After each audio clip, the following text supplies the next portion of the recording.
Uri at katangian. Ang komunikasyon o pakikipagtalastasan ay proseso ng pagpapadala at pagtanggap ng mga mensahe sa pamamagitan ng mga simbolikong cues na maaaring verbal o di-verbal. May iba't ibang uri ng prosesong komunikasyon. Komunikasyong intrapersonal. Ito ay tumutukoy sa komunikasyong pansarili, pag-iisip, pag-alala at pagdama. Sila ang mga prosesong nagaganap sa internal nating katauhan. Kaya kapag ikay napapabulong sa iyong sarili, ikaw ay nakikipagtalastasang intrapersonal. Komunikasyong interpersonal.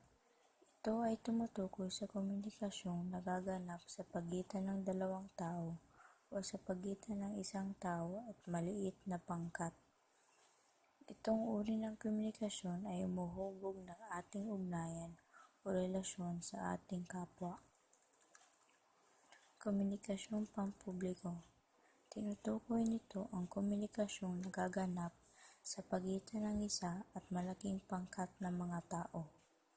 Nasa ilalim din ng uring ito ang komunikasyon sa pamamagitan ng medyang pangmasa kagaya ng telebisyon, radyo, pahayagan at pelikula. Upang mabisang mailarawan ang komunikasyon, kinakailangang tukuyin at ipaliwanag ang mga salalayang katangian nito. Ang komunikasyon ay isang proseso. Isang proseso ng komunikasyon na kinapapalooban ng marami pang proseso. Halimbawa, bago ka magpadala ng iyong mensahe ay kailangan mo munang isipin. Ano ang mensaheng nais mong ibahagi? Paano mo ipapadala ang iyong mensahe? Ano-anong salita ang iyong gagamitin? Paano mo ipapaunawa sa tagapakinig? At marami pa. Ang lahat ng nabanggit ay tinatawag na proseso ng encoding o ang proseso ng pag-e-encode ng mensahe. Ang prosesong pagde-decode ng mensahe ay ang pag-uunawa ng nakatanggap ng mensahe kung ano ang kanyang iisipin at reaksyon laban sa mensahe. Ang proseso ng komunikasyon ay dinamiko. Nag-iiba ang komunikasyon. Ito ay dahil naiimpluwensyahan ng oras, lugar, mga pangyayari at mga taong sangkot sa proseso na nagbabago din. Ang komunikasyon ay komplikado. Ito ay dahil sa paraan ng pagtingin ng mga sangkot sa komunikasyon sa isa't isa. Ito ang tinatawag na persepsyon na hindi laging pare-pareho. Kung magkausap ang dalawang tao, halimbawa, ang kanilang komunikasyon ay naiimpluwensyahan ng persepsyon ng isa sa kanyang sarili, persepsyon niya sa kanyang kausap, iniisip niya ang persepsyon ng kanyang kausap sa kanya, ang tunay na persepsyon niya sa kanyang kausap. Komplikado, hindi ba? Dahil sa mga persepsyong ito ay minsan walang nangyayaring pagkakaunawaan. Mensahe, hindi kahulugan, ang naipapadala, natatanggap sa komunikasyon.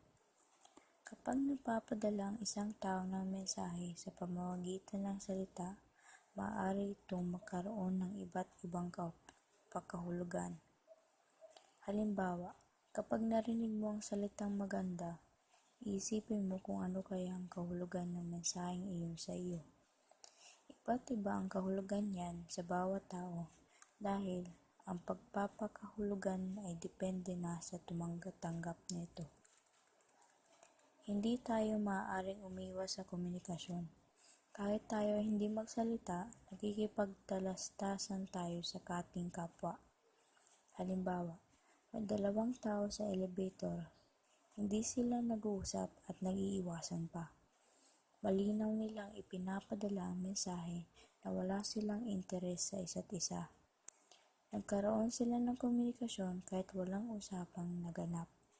Ito ay dahil hindi man tayo magsalita, sa ating kilos, galaw, kumpas at anyo, hindi man sinasadya ay nakakapagdala tayo ng mensahe sa iba. created using Powtoon.